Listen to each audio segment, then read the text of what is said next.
Mari kita sama-sama mendengarkan slot kesehatan yang bagus untuk hari ini. Dan yang di rumah juga, mari kita sama-sama perhatikan slot kesehatan kita hari ini. Baiklah, jadi orang yang akan menyampaikan dia adalah saya.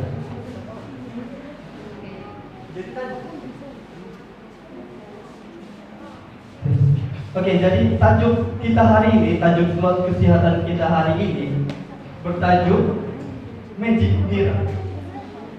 Saya yakin ada ramai di antara kita dan yang di rumah juga yang bilang apa ini, wah apalagi ini, apalagi ini tiba-tiba Magic Mirror ini. Wah. Kalau dalam bahasa Melayu dia mungkin ada yang tidak berapa mengerti. Magic Mirror itu maksudnya cermin ajaib. Jadi saya percaya kita semua tahu. Sebelum itu saya mohon supaya saya boleh bergerak di sini, oke? Saya tahu kamu familiar dengan ini dialog, bukan dialog juga. Dengan ayat ini, wahai cermin ajaib, siapakah yang paling cantik di dalam dunia ini? Saya tahu kamu semua familiar, saya pun familiar. Ini kartun kami selalu tengok kecil-kecil dulu. Jadi, ya betul. Macam yang kamu pikir, memang itu perkataan tadi, memang ayat-ayat tadi itu memang berasal daripada ini cerita Snow White. Oke, siapa kenal Snow White? Saya. Snow White. Jadi kalau dalam dia punya cerita kan, si Snow White ini dia karakter yang paling cantik. Tapi hari ini kita tidak mau berbicara tentang si Snow White ini sebab kita tahu sudah dia adalah yang paling cantik. Oke, next. Jadi hari ini kita mau bercerita tentang dia punya lawan, si wanita penyihir. Next. Jadi si wanita penyihir ini dia menggambarkan orang-orang yang mempertanyakan penampilan dia macam mana. Nah, jadi siapa di sini yang diri dia asal bangun pagi suka tengok cermin, ayah macam mana saya hari ini ya? Macam mana orang nampak saya hari itu dia pakai makeup tebal kan? Coba di sini begitu.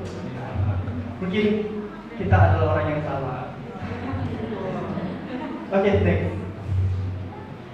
Jadi hari ini seperti yang saya cakap tadi, yang saya sebut tadi, saya akan berbicara tentang penampilan diri. Jadi kamu nampak ini? Saya nampak. Penampilan diri itu sendiri adalah salah satu elemen dalam image diri seseorang. Jadi image diri adalah gambaran siapa diri kita dari perspektif orang lain. Macam mana orang lain nampak kita, gitu. Itu adalah image diri kita. Dan boleh juga jadi salah satu yang orang kasih jadi kalau dia nampak, oh ini orangnya begini gitu.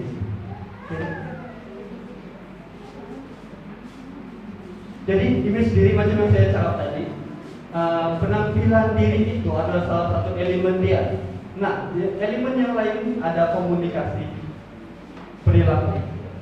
Nah, jadi ini adalah yang tiga tadi itu adalah tiga elemen yang selalu akan jadi dia punya perkara yang akan kita guna untuk menilai orang dan orang nilai kita juga. Oke, seperti di Banggi, jadi orang-orang yang sudah ikut di Banggi itu belum tahu macam mana saya punya cara disampaikan. Saya suka bagi fakta-fakta menarik. Next. Jadi hari ini kita akan tengok fakta menarik dia apa. Nah, ini berasal daripada satu profesor, nama dia Albert Mehrabian. Dia profesor Emeritus of Psychology of University of California, Los Angeles. Jadi dia bilang begini, orang-orang itu kalau dia mau menilai kita, nah ini begitu kajian dia, orang-orang kalau dia mau menilai kita, dia bilang 7% akan dinilai daripada pilihan perkataan kita. 38% lagi daripada quality vocal, maksudnya suara kita, tata bahasa dan macam mana kita punya keyakinan. Dan yang paling besar 55% adalah daripada cara kita berpakaian, perwatangan. Nah, itu yang paling apa itu orang suka nilai. Kita tahu juga lah sebenarnya, sebab kita pun sendiri kalau kita tahu diri, kalau kita tengok orang terus kita pun menilai kan. Contoh, kita dapat mengetahui perilaku seseorang hanya dengan melihat cara berpakaian dia. Nah, kalau kita nampak ini, coba kamu tengok itu gambar sudah. Kalau kita nampak orang pakaian dia begitu kan, terus kita akan judge, oh ini budak nakal ini begitu. Kita terus akan judge.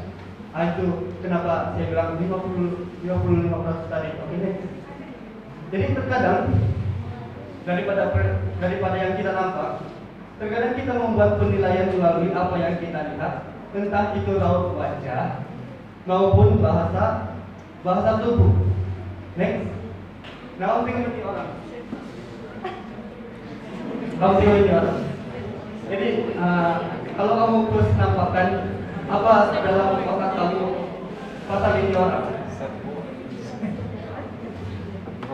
Jadi kita nampakkan dia cuma duduk saja, tapi kalau kita, mungkin banyak orang akan berpikir begini, kalau kita nampak orang duduk begitu, satu orang lonely kan di apa itu di danau lagi satu orang, mungkin ramai di antara kita akan pikir dia adalah boy orang ini, mungkin baru break kali ya, kita tahu gitu. Jadi setelah kita tahu yang apa yang kita selalu nilai dengan orang, sebenarnya apa kaitannya dengan kesehatan? Kan? Mungkin ada di antara kita yang bertanya-tanya, sebenarnya apa juga kaitan dia gitu dengan kesehatan? Oke, next. Jadi, percaya atau tidak percaya, penampilan diri memang memberi impak pada kesehatan kita. Ini terutama berlaku pada kesehatan mental dan secara tidak langsung kepada fisikal kita. Next. Nah, kamu tengok gambar. Anak-anak zaman sekarang cenderung kurang percaya diri. Nah, ini sebenarnya berlaku daripada kita punya untuk ini berlaku kebanyakan dekat dekat orang-orang yang kita sebut sekarang Gen Z, bukan Gen Z yang itu yang Gen Z. Maksudnya masyarakat muda zaman sekarang itu gambar ini. Nah, kalau ini gambar dia bilang, setiap masa saya rasa macam saya makin insecure dengan badan saya. Oke, next. Jadi kamu tahu apa itu insecure? Nah, kalau saya rasa ini insecure baru-baru juga diguna sebenarnya. Baru-baru juga. Dan kalau kamu selalu buka Facebook atau Instagram, kamu tengok reels dia, ada yang macam TikTok kamu selalu akan jumpa ini perkataan insecure. Insecure itu maksudnya kita kurang keyakinan diri. Next. Jadi siapa dia punya penyebab? Nah, saya kasih pesan sama tulisan dia. Nah, ini dia punya kriminal ini, penjahat dia. Kenapa kita suka insecure? Kenapa tiap pagi kita suka pergi cermin? Kita tengok diri kita dan kita cakap, kenapa saya tidak boleh jadi macam dia? Kenapa jadi begitu? Sebab kita orang-orang zaman sekarang kita suka buka yang namanya Facebook, WhatsApp, Instagram, apalagi yang kita ada, Twitter, apalagi yang kamu ada yang saya TikTok kan. Nah, semua itu orang-orang selalu post benda-benda yang selalu bikin orang happy atau sesuatu yang orang akan nampak cantik di dalam. Tapi kita sebagai orang-orang yang merasa diri kita kurang, kita akan merasa insecure. Sebab apa? Sebab kita tidak boleh kasih kalah dia. Macam mana saya mau jadi macam dia? Macam tidak boleh. Kita kurang percaya diri. Next. Lah, kan cuma kurang percaya diri. Itu kan biasa bro. Hal biasa kan itu. Kalau kita ini kenapa saya cakap begini? Kenapa saya kasih keluar ini ayat? Sebab orang-orang zaman sekarang kita cenderung bilang kalau ini kan cuma ini kan cuma tidak percaya diri, ini kan hal biasa. Jadi kita tidak suka ambil berat pasal ini. Tapi sebenarnya ini perkara ini adalah satu akar kepada satu masalah yang nantinya akan sangat sukar dihadapi. Oke, next. Ada fakta menarik ya? Ini kan saya bagi dua, sebab satu kali saya bicara. Oke, fakta menarik dia adalah ramai dokter pakar pun ini ya, dia orang cakap.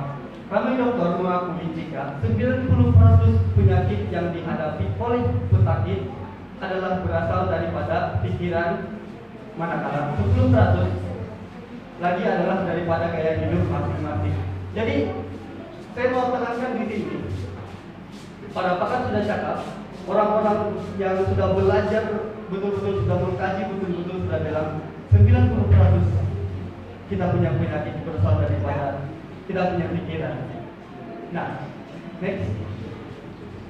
Jadi orang yang insecure biasanya akan dipenuhi pikiran negatif tentang kemampuan diri sendiri. Nah, pikiran negatif ini adalah yang saya bilang tadi, akar kepada satu masalah yang akan suka dihadapi nanti. Apa itu akarnya? Rasa insecure bisa memicu kecemasan berlebihan, rasa takut, khawatir, dan keraguan diri. Kalau kamu dengar ini saja pun, kamu sudah mulai tahu apa itu benda. Apa itu masalah dia? Masalah dia adalah stres. Nah ini yang saya bilang akan yang akan tumbuh sebagai satu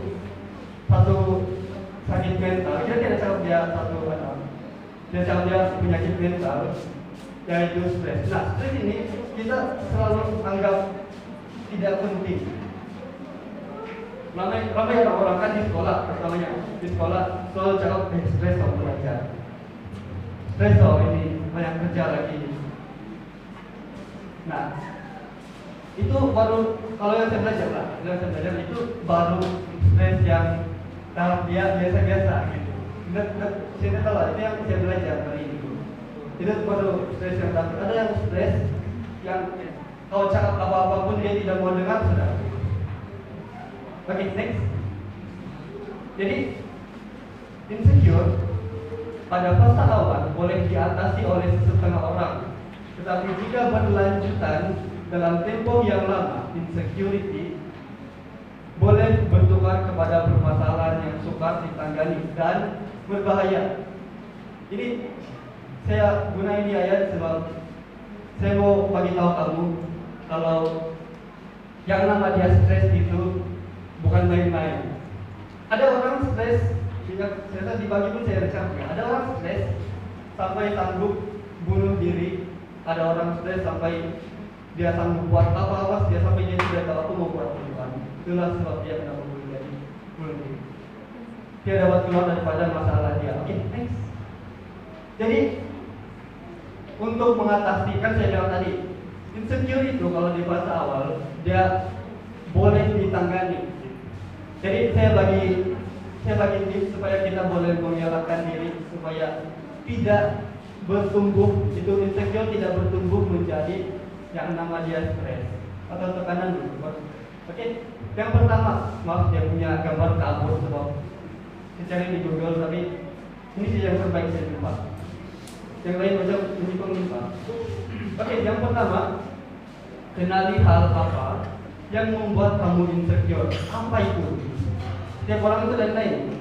Saya lain-lain. Hari ini pun saya insecure juga. Semua ini. Oke, yang kedua, setelah kamu kenal apa itu yang membuat kamu insecure. Yang kedua adalah ingat, tidak semua hal di media sosial seindah macam di dunia nyata. Tidak semua benda yang kamu nampak di telepon kamu semua itu boleh jadi di tempat kita. Kadang-kadang itu kan cuma boleh jadi itu ada filter kan. Siapa selalu bilang filter?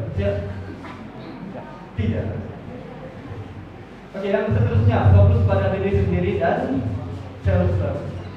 Cintai diri kamu sendiri. Nah, macam mana kamu merasa kurang sekalipun, kalau kamu cinta pada diri sendiri, percaya, kamu akan jadi versi terbaik diri kamu. Oke, seterusnya, selalu bersyukur dengan apa yang kita miliki. Selalu bersyukur. Orang yang selalu bersyukur ini, macam mana dia kurang sekalipun, dia tetap akan gembira. Kamu tengoklah orang-orang yang di luar bandar kan, saya boleh cakap lebih gembira, dia punya hidup lebih memuaskan berbanding yang di bandar. Sebab yang di bandar, saya pernah baca hari itu dalam satu entah di Google, dia bilang orang-orang yang di bandar adalah orang-orang yang paling cenderung stres. Itu dia. Oke, kemudian jadikan keberhasilan seseorang sebagai motivasi kita. Kalau kita nampak orang lain berjaya, kita pun mau jadi macam dia. Jadi terus kita pun down. Tidak. Kita terus saya mau jadi macam dia. Saya belajar, terus kita belajar apa yang dia buat. Kita belajar sebenarnya apa yang bikin dia percaya begitu. Jadi itulah sebenarnya tips-tips. Dan yang terakhir tiada di sini, yang adalah kamu berdoa kepada Tuhan. Itu paling mujarab dia punya. Oke, next. Jadi pada akhirnya semua akan kembali kepada diri kita sendiri. Tergantung pada diri kita sendiri. Kita lah yang menentukan seperti apa kita mau dilihat oleh orang, sebagai Kristen atau sebagai orang yang bukan Kristen. Itu kita yang tentukan. Jadi tunjukkanlah image yang baik, tunjukkanlah image seorang Kristen. Jadi semuanya bergantung pada diri kita sendiri. Next. Itu bilang kita bagi dia nama Bobby. Bilang si Bobby, dia bilang itu adalah pilihan dia bilang. It's a choice. Pilihan kamu. Kamu mau perwatangan kamu dinilai oleh orang macam mana, itu kamu sendiri yang menentukan. Jadi kalau kamu mau orang menilai kita dengan baik, orang menilai kita, kalau itu tanggapan orang dekat kita semua yang bagus-bagus, jadilah versi terbaik.